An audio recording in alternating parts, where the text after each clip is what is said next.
Dogs might go barking. Oh, it's actually the neighbor. My kitties are enjoying the afternoon sun. Very nice. I'm enjoying it. It's been clear sky all day. Clear skies. I love it. And there's the plane reminder that I need to fly. Will you come get me? Come get me. Come take me away.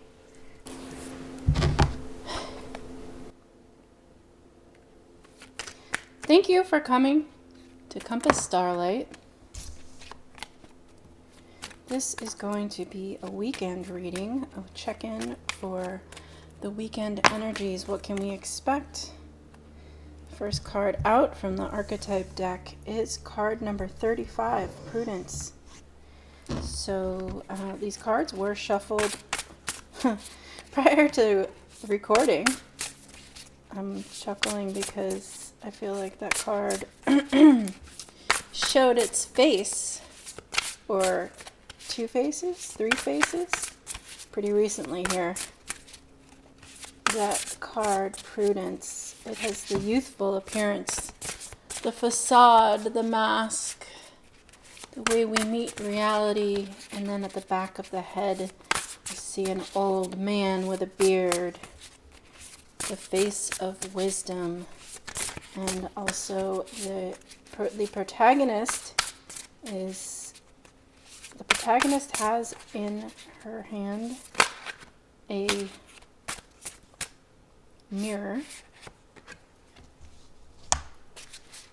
looking at her divine reflection. Oh, this is speaking to me of the path to the soulmate. The path to the soulmate. Does everybody have a soulmate? I don't know. The second card that came out is the Hierophant, and that is from the Moon and Stars Tarot. And that card represents guidance. It's from the, what do you call it here? The Major Arcana, card number 5. And then the deck that I am currently shuffling is the Starseed Oracle.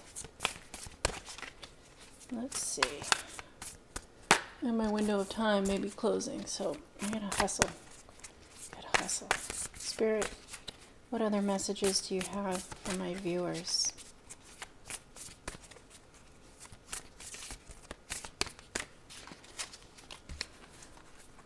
Okay then.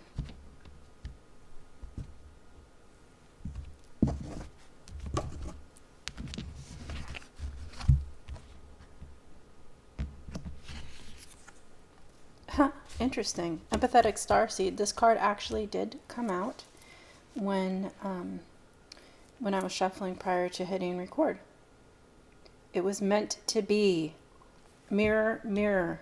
I believe that this is more about your reflection and seeing your reflection in everyone. In fact, diamonds have been prevalent today. I've heard it come up. I can't even begin to explain that one. And as well, songs on the radio. Diamond. So a diamond is multifaceted, and we could look at the diamond as though we are, as a metaphor, we are multifaceted. There are many different elements of our character, and there are also different ways that we interact with each individual person. Every single relationship we have is a little bit different when it's one-on-one with that particular individual. And also, on the other hand, there's something to be said about the way that we treat people. So when you may have or maybe not heard about, it's not really an expression, maybe it is, that every time you point to somebody else, 3 fingers point back at you and 1 finger points up to God. If you're judging somebody and you're telling them, you don't ever listen, for example, it's really a reflection 3 times back to yourself, and God as the witness. It's an interesting way to think about your judgments of others. And the point of it, though, is to consider that the way we judge others is really the way we judge ourselves. The way that we judge others is a reflection of how we feel about ourselves. And so, as we move through life and interact with people, if we choose to see each individual as a reflection, like in a diamond, each facet represents a different person that we encounter in our life. When we look at that reflection in that particular facet, the way we treat other people, it's a reflection of self. And so as you see that other person, as you see that one facet, you should, if you would, see that other person as a reflection of yourself and treat that person with the tenderness that you would give to yourself. And if you are your own, if you are your own self's harshest critic, then perhaps think of the other and treat the other with tenderness as you would your own child or your beloved pet, for example. And be kind to others and try to forgive them. A good example would be when you are driving, and I can say this for myself at least, that there have been times when I've been driving and maybe a person wanted to take a turn and did something weird, and in my head I thought, oh my God, what the heck are you thinking? Pay attention. But as soon as that thought crosses my mind, I reflect on the fact that there, I'm sure, has been at least one occurrence in my lifetime driving, being behind the wheel, that I've done something similar, if not the very same thing, whether I was just not truly focused on what I was doing. So you ever pull up to a stop sign and sit there as if it's a stoplight? Or even stop at an intersection that doesn't have a stop sign, and then the person pulls up behind you and you, oh yeah, what am I doing? I mean, yeah, we should probably all be a little bit more focused on the road, but you get the idea. They are examples to put yourself in the other person's shoes and have a little bit of forgiveness for other people's behavior. How would you want to be treated? What kind of understanding would you like if you were in all of these different circumstances? Or it's not even as much when somebody does something idiotic or nonsensical, it's also sharing the joys that your comrades might have or express. So when the only example that's coming to mind, if you do not have children, but you want children, and your friend or your sibling is pregnant with a child, when a couple is with child, and there is a sense possibly of jealousy, but that the right kind of position to take in that circumstance is to be happy for them, that they get to enjoy and celebrate the gift of life. Or another example would be if you and a work associate both applied for a higher position, an upgrade at work where a position has opened and you've both applied and your friend gets the position, you didn't. You could have unsettled feelings about it, but you should still congratulate and celebrate this victory that your friend and or associate has. How would you want to be treated? How would you want to be celebrated? And that is what I'm seeing in the reflection of the mirror. I will I'll touch on, let's see what prudence is. What did I say? Card number 35. That is the archetype for secrecy. Silence often evades trouble. That might mean keeping those feelings of jealousy or inadequacy to yourself, and not sharing the fact that you feel a loss or you feel inadequate because you didn't get the job, or you weren't the high honor winner. It's about being humble and keeping some things to yourself. But also, I could say that in a situation where you and your friend both applied for the job at work and you got the job, again, be humble and understand that your friend might feel a bit of jealousy and a sense of loss because they did not get the position that to which you both applied, and understand that they may have their own feelings about that, and appreciate as well when they congratulate you or celebrate your achievement. Let me see what I did get this the other day, I believe, empathetic starseed, and it says energetic sovereignty, absorbing what's not yours. So in the situation where it's a job position, if you got the job and your work associate, your comrade, did not get the job, don't let any feelings of loss or negativity from the other impede your sense of satisfaction and celebration. Of course, the job is just an example. There are other things, other ways that we compete with one another, but it really, there's a tarot reader out there who always says, you're not fighting over the last piece of the pie. You can always make another pie. In other words, there is abundance available to all of us, and we shouldn't focus on a feeling of loss when someone else has a gain, because it just means it's not our turn.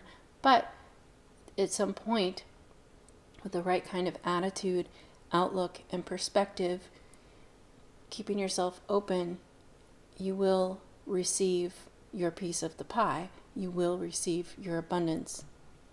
So let me, as I was saying, we got this empathetic starseed sometime in the last week. I will read it again from the Starseed Oracle Guidebook. Empathetic starseeds are here to shift the world through their physical presence alone. They don't need to do anything beyond being here, thanks to the energetic change their physical presence causes. Due to their highly sensitive nature, empathetic starseeds can struggle with being on Earth and in a physical body. Many are prone to addiction and depression, or tend to mistake other people's feelings and moods for their own. Natural introverts, they tend to prefer spending time alone or in small groups. Crowds can be overwhelming for them. If this card appears, consider lightening the load energetically. Don't put yourself under such pressure to go out into the world. Be gentle with yourself. Allow extra time and care to recover energetically. If you're feeling pressured to keep up a certain pace, instead put on the brakes and treat yourself like a precious baby. Do whatever you can to take the pressures of the world off your plate. Switch off to switch back on. In today's world, it's normal to feel that we should be doing more, but perhaps being present in our life is enough. This could be a phase you're going through, or simply how you're being called to live your life. If your work involves giving to others, right now you're being called to keep something for yourself. You don't need to transmute it all. It's okay to look after your own growth and healing. Before feeling, you should offer it to the world. Indeed, it's necessary if you want to continue to do so sustainably. The Starseed Soul Inquiry asks, how can you take better care of yourself energetically?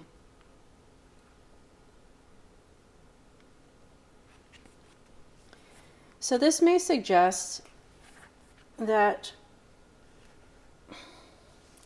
you've been working on some things. Some things you might share a little bit here and there with your community, with those around you, people that can help you. And then there's a part of these projects that you're keeping to yourself, information that you're keeping close to your chest. Maybe it's the reason why you're trying to work on these projects. Maybe the depth of the reason is something that's very personal to you, and that's why you keep them to yourselves. And that is exactly what Prudence is suggesting you do. Keep some information to yourself. Silence often evades trouble. And the Hierophant here is a card of strength and guidance, of hope. It's almost has that element of the star to sort of, the star shines and lights your way. The Hierophant is very aware of what that star represents.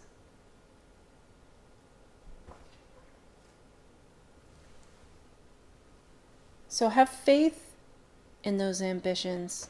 Have faith, and you can have, you can feel that restriction that you don't want to share all of the momentum. No, that's not the right word. You don't want to share all of the inspiration or the source of inspiration with the world around you. In fact, that source may be depicted as being on the other side of the mirror. You're looking at the source within you, but you see it in the mirror. Anyway, the Hierophant is associated with the sign of Taurus, and in this particular card, the protagonist is depicted as being on top of the world. So it looks like things are going your way. Your path is flowing. You're walking on your path. It's like you've seen the direction. You may not have all the information. You may not have all of the answers. As the sun is behind you, it is illuminating, but that makes the protagonist a silhouette. So we can't see all of those details. The path may be illuminated, but we don't have all of the answers. We don't have all of the information, and yet we can still see the path. It's becoming clearer and clearer as we go by day to day and work towards our goals.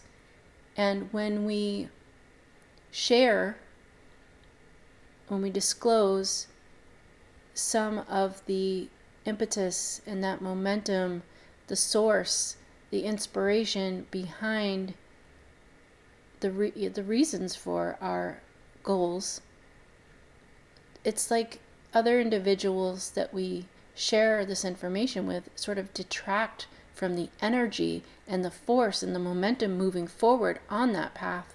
And that is why the wisdom of Prudence is suggesting that you keep some things to yourself. Is that the moon or is it the sun? I thought it was the sun, but maybe it's the moon. It's the full moon.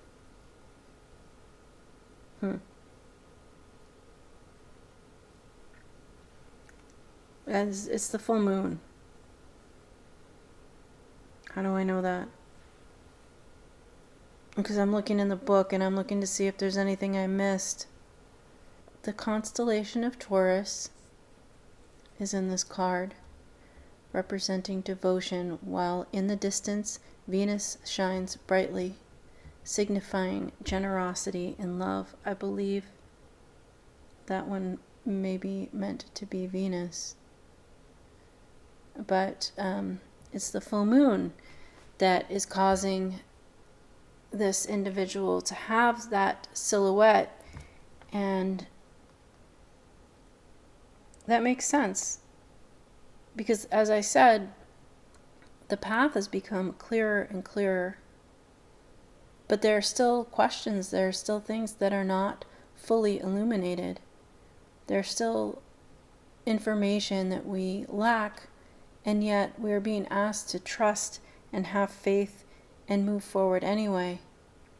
And to be honest, that trusting in your path and moving forward when you don't have all of the answers can be exhausting. I don't know why that is. I don't have an answer for that. But I do know that it can be exhausting to have faith and work on things in a direction without really knowing for sure what's going to happen, what the outcome is going to be.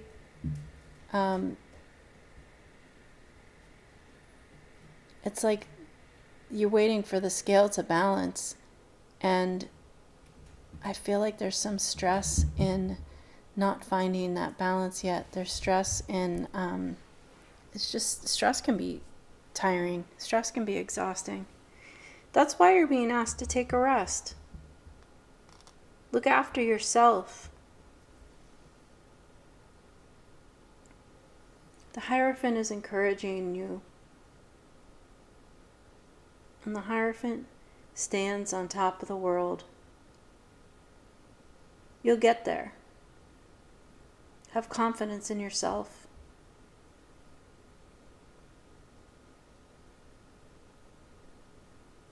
With this card being associated with Taurus and Venus being represented here, you may see plans, because also there's that's the full moon in the card. There's a full moon eclipse in Libra coming up toward the end of March, and what is it? Jupiter's in Taurus for a while. It's expanding. And then there's the eclipse. There's something about that. I'm not an astrologer, but sometimes I've noticed some tarot readings where the card is associated with a certain zodiac sign. Sometimes the reader reads that star sign, that sun sign, as if it is the type of person that is being represented in the reading, or who might be crossing our path. But I've found often it's not so much the sign of the person, it's more the planets, transits and so forth that are occurring. So a card of Libra might be representing the Libra full moon at the end of the month, not so much indicating a time of